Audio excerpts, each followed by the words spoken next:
Unexpected মদ খাওয়ার arrangement করা হয়েছে। আমাকে ইনডিরেক্টলি তারা বুঝাই দিল যে তোমাকে আসতেই হবে। আমি আবার পাকনামি করে দেখতে গেছি, মানে আপনি ওখানে যাওয়ার কারণে আর ওটা হয়নি।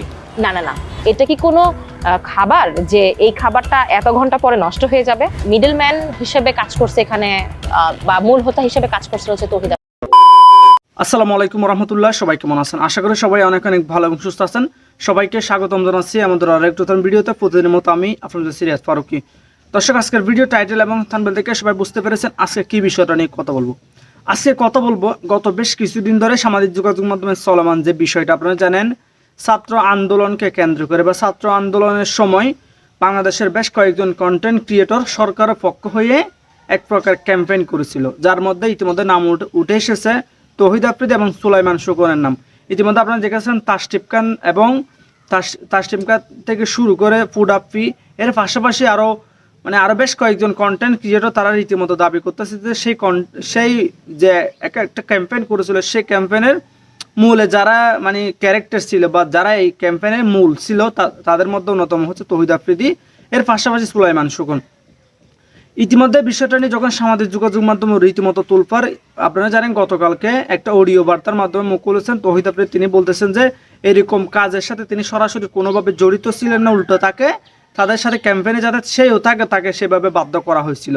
ইতিমধ্যে সাম্প্রতিক সময় গতকালকে সময় টিভিতে এক ইন্টারভিউতে প্রকাশ্যে মুখ খুলেছেন ফুড আফ্রি। তিনি শুধুমাত্র যে তৌহিদ আফ্রিদি ক্যাম্পেইনের সাথে জড়িত ছিলেন বিষয়টা এমন নয়, তৌহিদ আফ্রিদি ক্যাম্পেইনের সাথে জড়িত ছিলেন বা ক্যাম্পেইনের মূল হুতা ছিল, এর পাশাপাশি তৌহিদ আফ্রিদি ফুড আফ্রির জন্য যে টাকাটা বরাদ্দ করেছিল, অর্থাৎ যেসব কন্টেন্ট ক্রিয়েটর যে আওয়ামী লীগের পক্ষে ভিডিও বানানোর জন্য যে নির্দিষ্ট একটা অ্যামাউন্ট দেওয়া হয়েছিল প্রত্যেকটা কন্টেন্ট ক্রিয়েটরকে, এর মধ্যে ফুড আফ্রিও ছিল। ফুড আফ্রির জন্য যে টাকাটা বরাদ্দ করা হয়েছিল বা তাকে দেওয়ার যে কথা ছিল 20,000 টাকা, সেটাও নাকি তৌহিদ আফ্রিদি মেরে দিয়েছে। এর পাশাপাশি তৌহিদ আফ্রিদি প্রসঙ্গে আরও বেশ কিছু মন্তব্য করেছেন ফুড আফ্রি। সময় টিভিতে দেওয়া সেই ইন্টারভিউর বেশ কিছু গুরুত্বপূর্ণ ক্লিপস আমরা একটু দেখবো। আপনাদেরকে অনুরোধ করবো ভিডিওটি সবাই দর্শকরা দেখবেন, সবাইকে অনুরোধ করবো ভিডিওর দর্শকরা দেখা। বলে রাখা ভালো, আজকে সকাল থেকে বাসায় কারেন্ট নাই, বাড়িতে কারেন্ট নাই, যার কারণে আমি ছাদের মধ্যে ভিডিওটা করতে আসলাম। ইতিমধ্যে যদি হালকা হালকা বৃষ্টি পড়তেছে, তো দর্শক আর বেশি কথা বাড়াচ্ছি না, চলুন আমরা তৌহিদ আফ্রিদি এবং যে সেদিন কি হয়েছিল আছে বিষয়টা সম্পর্কে আমরা একটা ভিডিও করার মাধ্যমে দেখি। ডেফিনেটলি আমি অনলাইনে 16 তারিখ থেকে পোস্ট দেওয়ার পর থেকেই নানান দিক থেকে ফোন আসে যে এই ধরনের পোস্ট দিবেন না, এই ধরনের পোস্ট দিলে আপনারই প্রবলেম হবে, আপনার বাচ্চা আছে, আপনার ফ্যামিলি আছে, আপনার ফ্যামিলিতে কারা কারা আছে আমরা সব খোঁজ খবরই জানি, আপনার বাসা কোথাও সেটাও আমরা জানি। তো এই ধরনের পোস্টগুলো যদি দেন তাহলে আপনার কি ক্ষতি হবে সেটা তো কেউ জানতেও পারবে না, আপনি কখনো কাউকে বলতেও পারবেন না। সো এই ধরনের পোস্ট দাও বন্ধ করেন, এই ধরনের কথাবার্তা আসতো। তো পরবর্তীতে যেটা হয়েছে, নেট অফ হয়ে যাওয়ার পরে আমাদেরকে একটা জায়গা থেকে ফোন আসে।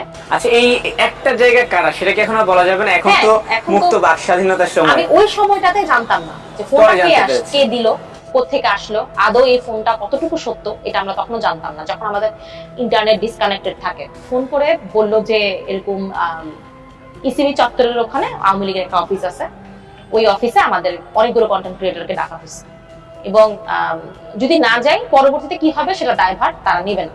দ্যাট মিনস আমাকে ইনডিরেক্টলি তারা বুঝাই দিল যে তোমাকে আসতেই হবে, by hook or by crook তোমাকে আসতেই হবে, প্রয়োজনে আমরা আপনাকে রিসিভ করার জন্য গাড়ি পাঠিয়ে দিব। তখন আমি বললাম, আমি তো কথা বলি না, আমার হাজবেন্ড কথা বলছে, আমি পাশে ছিলাম, তখন আমি বলে দাও ঠিক আছে, আমরা যদি পারি আমরা নিজেরাই চলে আসবো।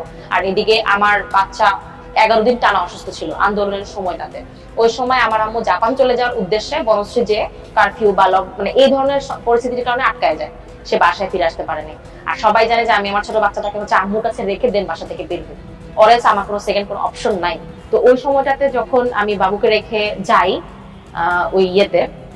ওই জায়গায় যাই, যখন যেখানে আর কি অনেকগুলো কন্টেন্ট ক্রিয়েটরকে একসাথে রাখা হয়, সেখানে যেয়ে দেখি যে সবকিছুর পয়েন্টে ছিল হচ্ছে তৌহিদ আফ্রিদি ভাইয়া।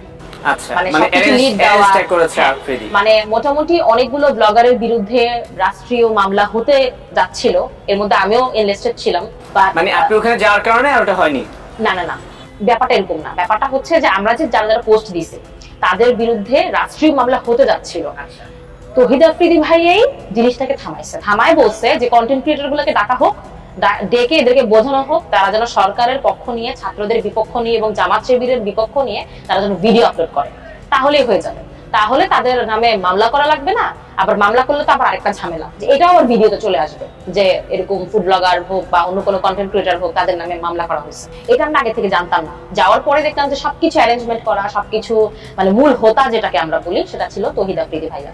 ওখানে যাওয়ার পরে আমাদের সাথে রাফ বিহেভ করা হয়েছে আমি বলবো না, আমাদের কাছ থেকে ফোনটা নিয়ে নেওয়া হয়েছে যেন আমরা কোনো কিছু রেকর্ড করতে না পারি বা কোনো কিছু ক্লিপ ধারণ করতে না পারি। সেই যে বলছেন যে একটা মিটিং হয়েছিল আপনাদেরকে, সেখানে অনেক কন্টেন্ট ক্রিয়েটরও ছিল, মানে কোন কোন কন্টেন্ট ক্রিয়েটর ছিল, তাদের নাম কি আমাকে একটু বলা যাবে কিনা? কন্টেন্ট ক্রিয়েটরের মধ্যে আমি ছিলাম, আমার পাশাপাশি হচ্ছে হিজি ম্যান, তারপরে মিরাজ ভাইয়া আর প্রেরণা আপু, তারপরে আরো অনেকেই ছিল, প্রায় শান্তি আপু ছিল, এরা প্রায় 20-25 জনের মতন ছিল। আইন শৃঙ্খলা কেউ ছিল না। আর রাজনীতির যারা, সেটা হচ্ছে ওই যে ছাত্রলীগের যে সভাপতি ছিল সাদ্দাম ভাইয়া, তারপরে ইনান না কি যেন নাম, উনি ছিল, তারপরে ওই যে শেখ তন্ময় ভাইয়া ছিল, আরো অনেকে রাজনৈতিক অনেক পার্সন ছিল। আচ্ছা, মূলত হচ্ছে কন্টেন্ট ক্রিয়েটরদের সঙ্গে আওয়ামী লীগের পক্ষের কিছু মানুষ, পলিটিক্যাল লোক এবং তৌহিদ আফ্রিদি, এই তিন ধরনের মানুষের আসলে এখানে আলোচনা মিটিং হচ্ছিল। মিডলম্যান হিসেবে কাজ করছে এখানে, বা মূল হোতা হিসেবে কাজ করছে হচ্ছে তৌহিদ আফ্রিদি ভাইয়া, এবং সে আমাদেরকে ডিরেক্টলি কথা বলছে যে তোমরা যারা সরকারের বিপক্ষ নিয়ে ছাত্রদের পক্ষ নিয়ে এভাবে পোস্ট করতেছো, তোমরা কল্পনা করতে পারবে না তোমাদের এগেইনস্টে কি কি করা হচ্ছে বা সামনে কি কি হবে, তোমাদের ভাগ্যে কি আছে। আর তোমরা যারা এখন নিজেদের ভুল বুঝে স্বীকার করে তোমরা এখন সরকারের পক্ষ নিয়ে ভিডিও বানাবা, তারা যা চাবা তাই পাবা। আমাদেরকে কি কি লোক দেখানো হয়েছিল আমি একটু ক্লিয়ার করি। সেটা হচ্ছে বিটিএসএল এর মাধ্যমে আমাদের পেজ যেন অলওয়েজ ফেসবুকের কাছে সিকিউর এবং সেফ থাকে, এটা তারা উদ্যোগ নিবে। সেকেন্ড হচ্ছে রেমুনারেশন যা চাবো তাই দিবে, টাকা যাই চাই তাই দিবে, এবং সেই সাথে আমাদের বাসায় যেন কোনো ধরনের কোনো অ্যাটাক করা না হয়, কোনো ধরনের কোনো প্রবলেম না হয়, সেজন্য তারা যত ধরনের সিকিউরিটি দেওয়ার সেটা দিবে।